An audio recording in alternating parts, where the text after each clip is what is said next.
Influence of geopolitics in the energy industry.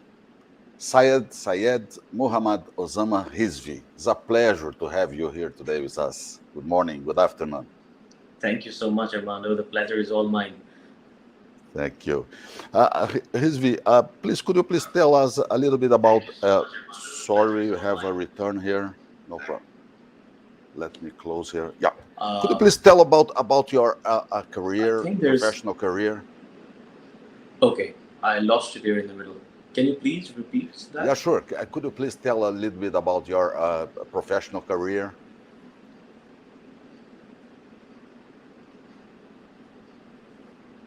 Can you hear me? Armando, I think there is some sort of issues at your end or my end. Yes. Can you Let's. can you hear me perfectly? Can you hear me Yes, perfectly? perfect, perfect. And Okay, you can you hear me? now I can No. hear you. Oh Oh, I yeah. can hear you now. Now. Oh, So great. I believe you were asking about the introduction, right? Yes, introduction for your Yeah. career, professional career. Yeah. I'm an very briefly. I'm an energy and economic analyst. I write in different news outlets, digital, print media as well, in Pakistan and across the world.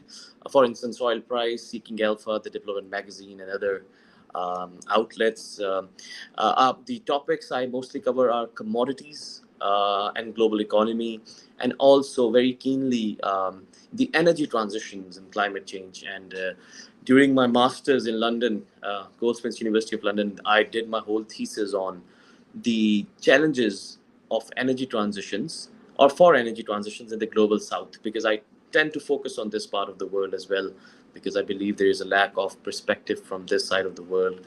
So yeah, that's That's that's pretty perfect. much it. Yeah. Yeah. Yeah, that's perfect. And based exactly on your profile, could you please explain a little bit about? So we had some huge events in the world. Can you hear me well? Perfect. Perfect. And we had COVID-19, inflation, cost living increasing, growing, Russia and Ukraine conflict. How do you see these events, let's see, affecting the energy transition, the energy sector, and in the industry? That's very interesting. I think if we talk about, so there are two perspectives. First, the energy industry, and then the energy transition. So if we look on the energy side, we have, I mean, broadly speaking, there were three effects of it. One on the demand side, one on the supply side, and one on the, I mean, the weaponization of energy came back to life once again.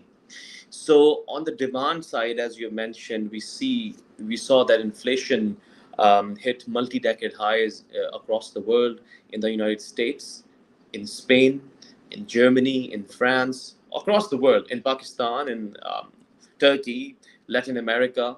So that had an adverse effect on the cost of living, and of course on the affordability of the consumers as well as the nations of the energy raw materials, if you may, like LNG, like natural gas, like oil prices.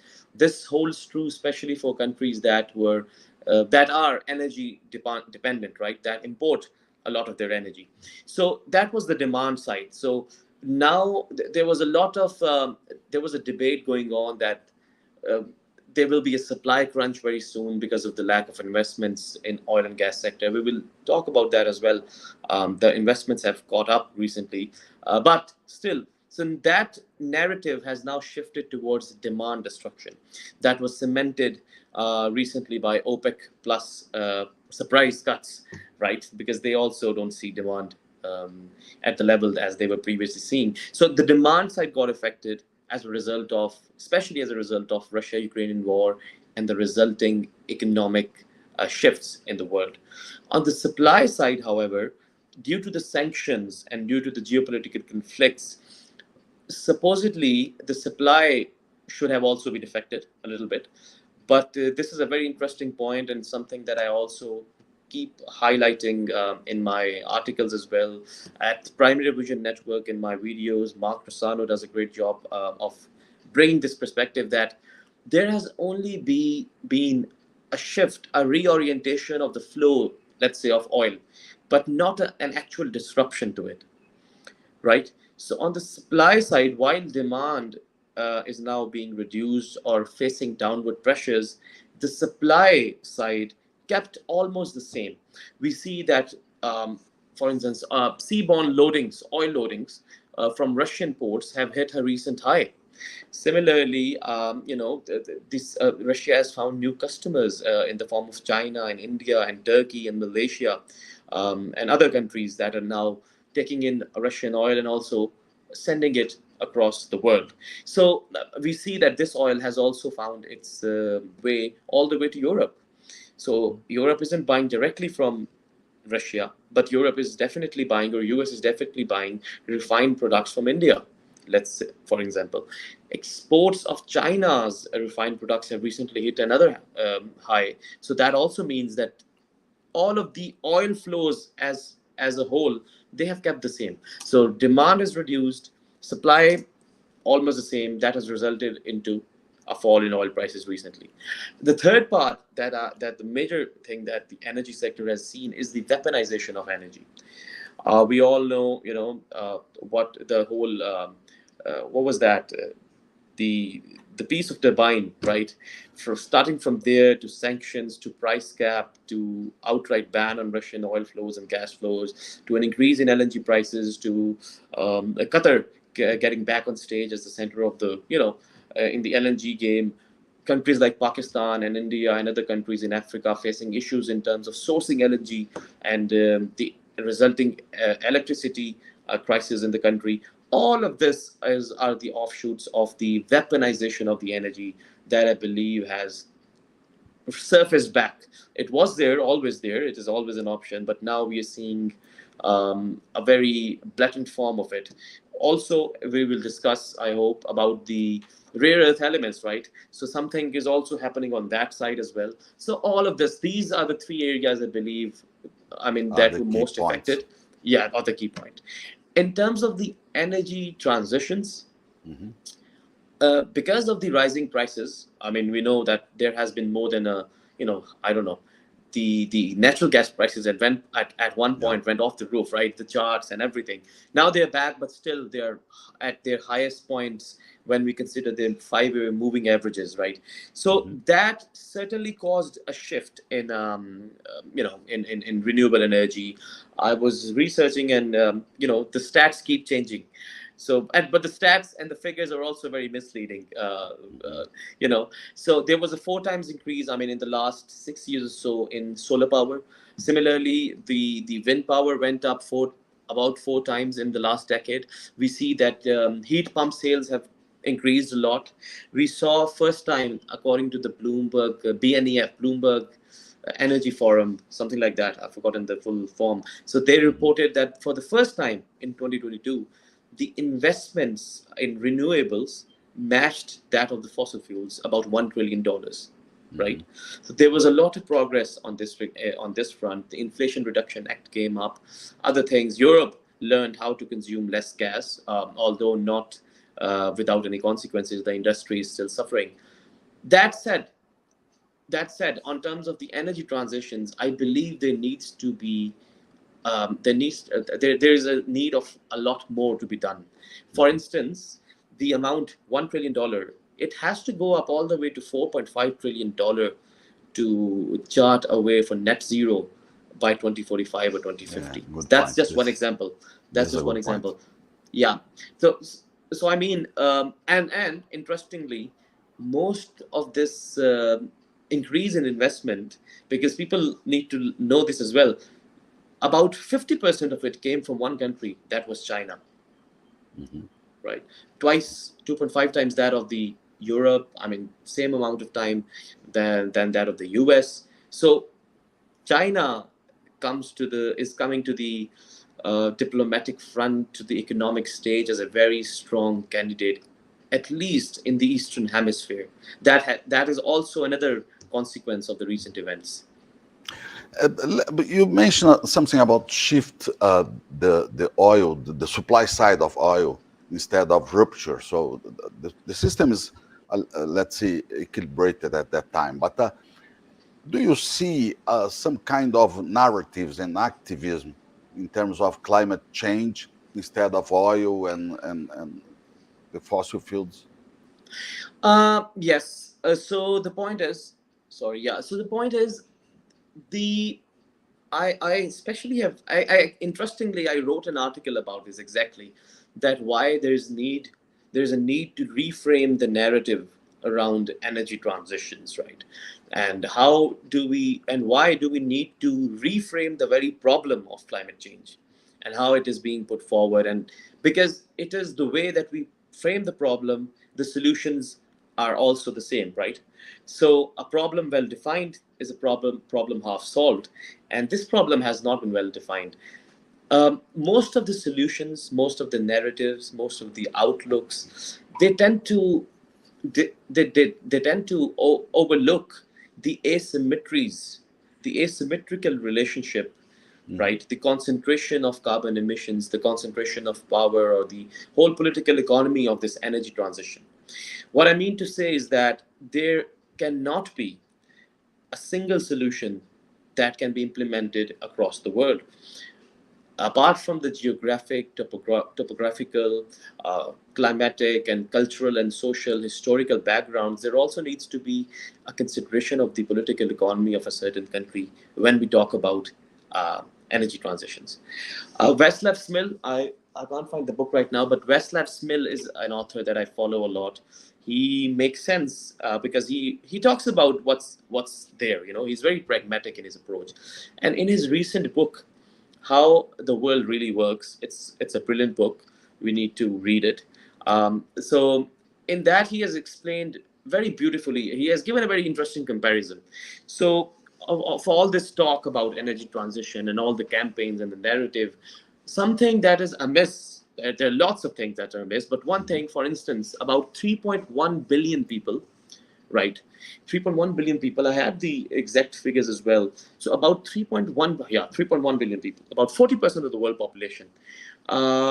They recently they achieved or they consume energy that is no less than what people in Germany or France and other Western European countries consumed in 1860s, right? Wow. 1800, and yeah. So, and So there you was mean poor also, people, people that cannot, let's see, reach this level of yes, yes. minimum level? So yeah, so they, I mean, 40% of the world population is still here, and they need. I mean, there was a report by by Oxfam, carbon inequality, and I always quote that report.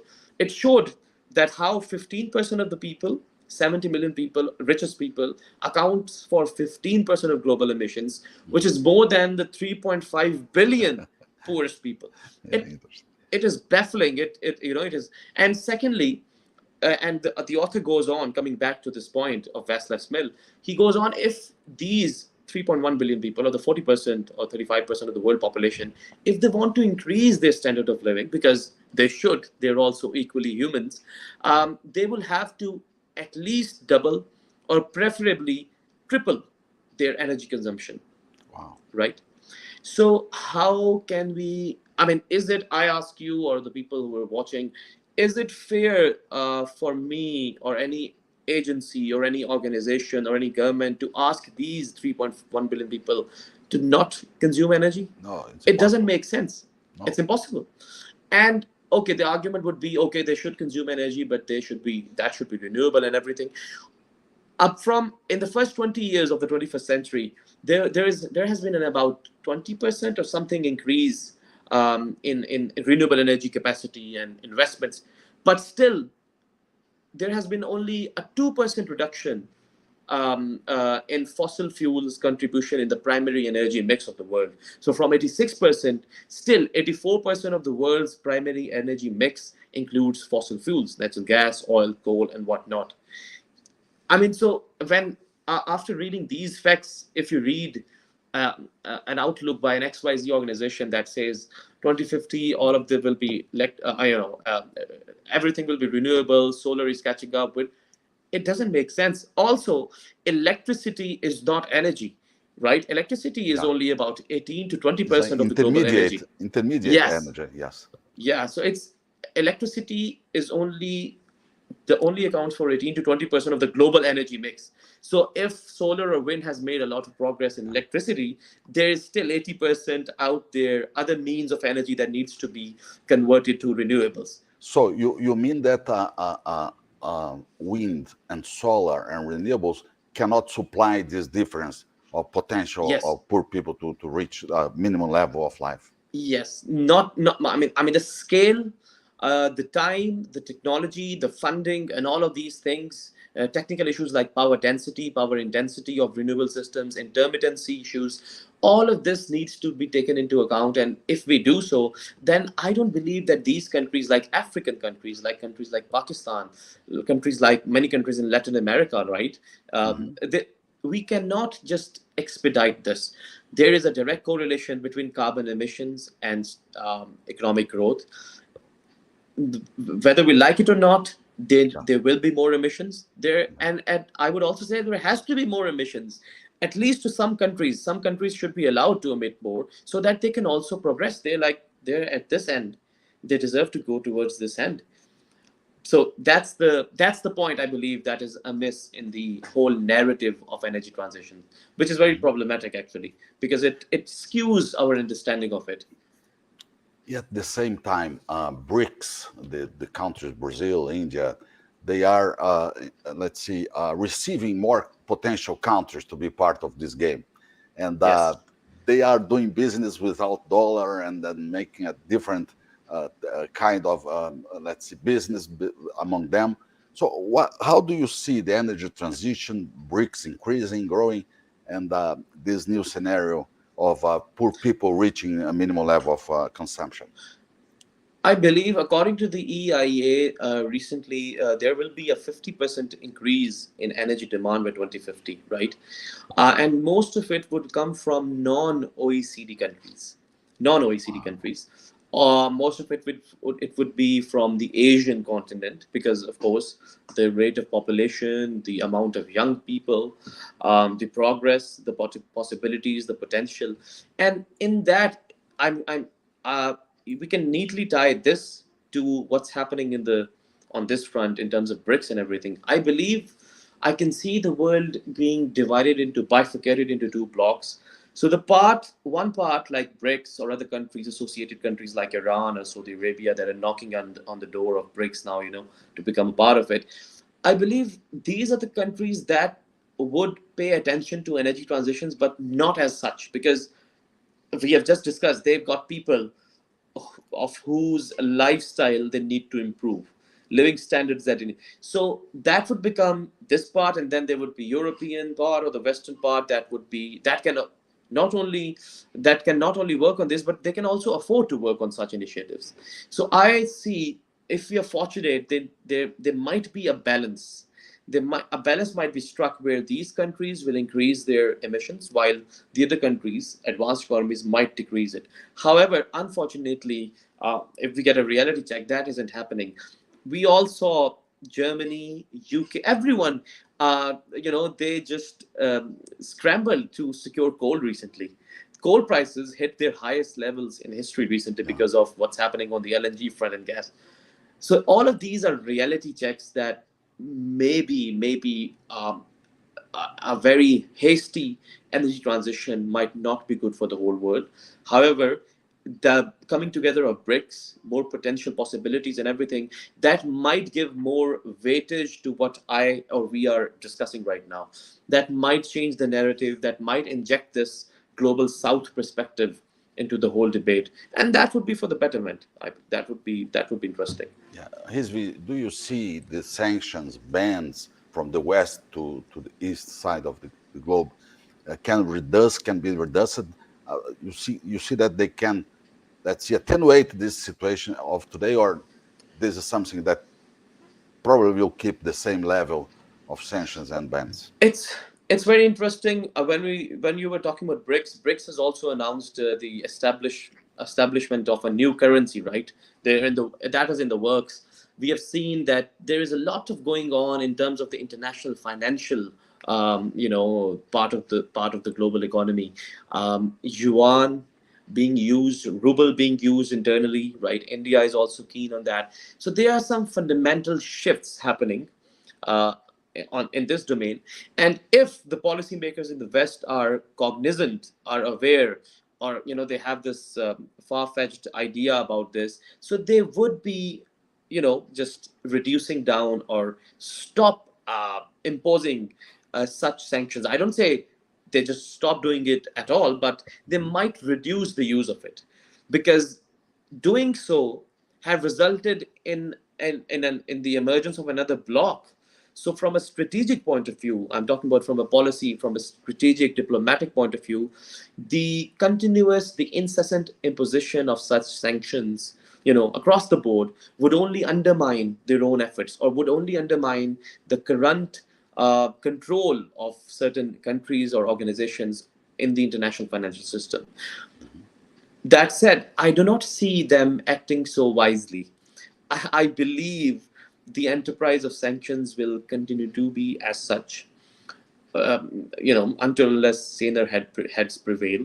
But I believe that should be avoided. If I was in the West, and if I was a policy advisor, I would be advising to be very, very cautious and conscious of the use of sanctions against a Yeah. country, and also the frequency and intensity of such sanctions, because we have seen that the Russian sanctions against Russia have not done as much damage as it was supposed to.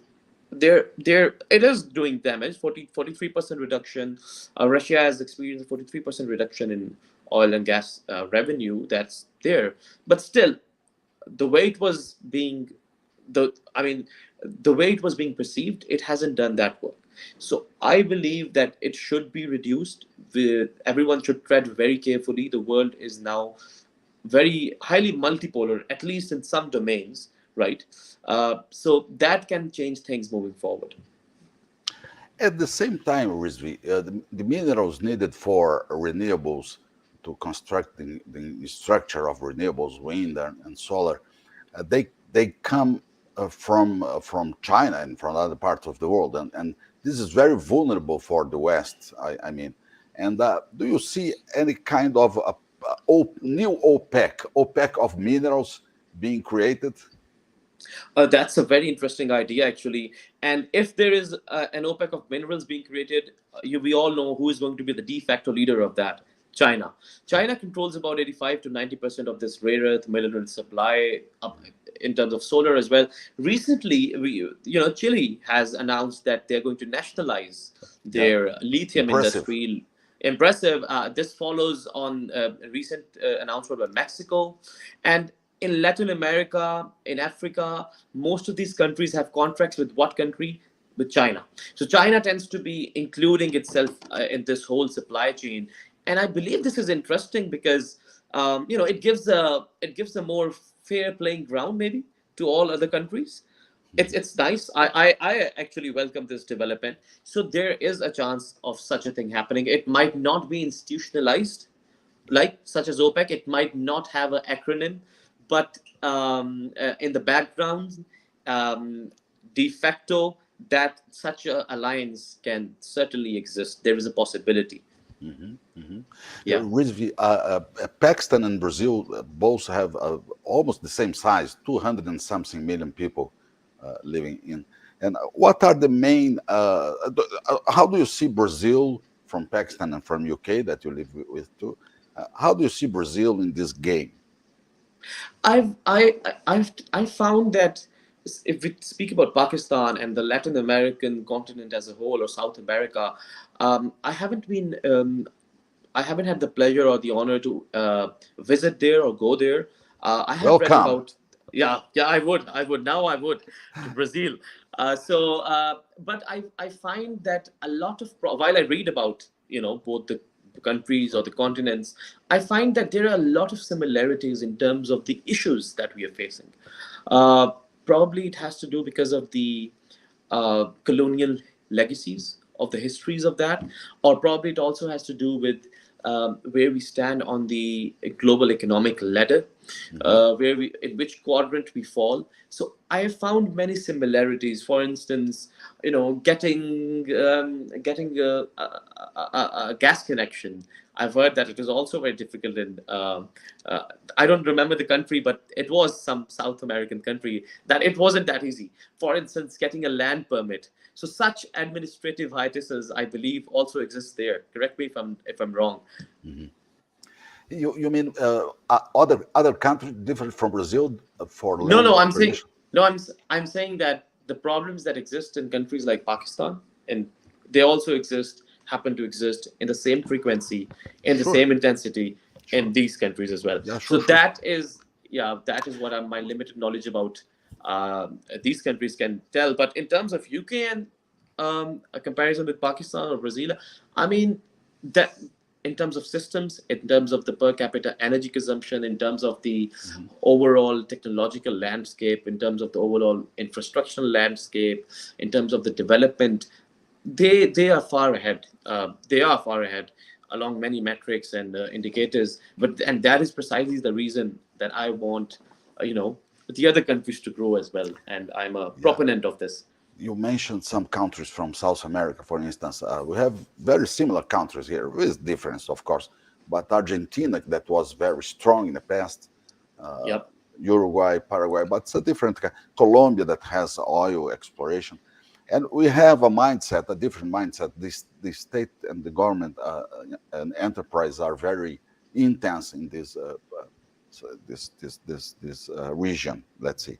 I don't know. Pakistan, for instance, has some state companies or more private companies.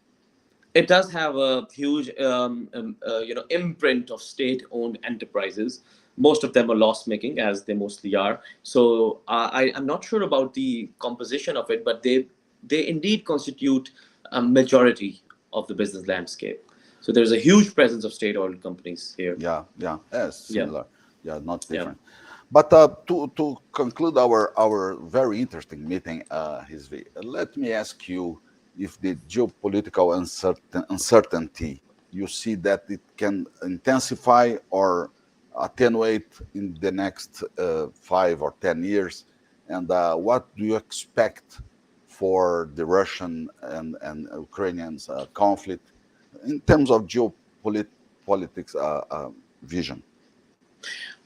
I would like naturally everyone would like these tensions to, um, you know, uh, to ameliorate, we should head towards policies of peace and everything. But given what's happening right now, I unfortunately I see the intensification of in geopolitics.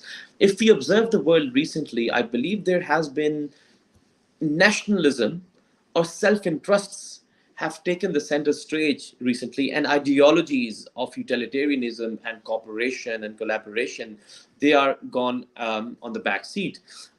Some of it has been, of course, due to the necessity.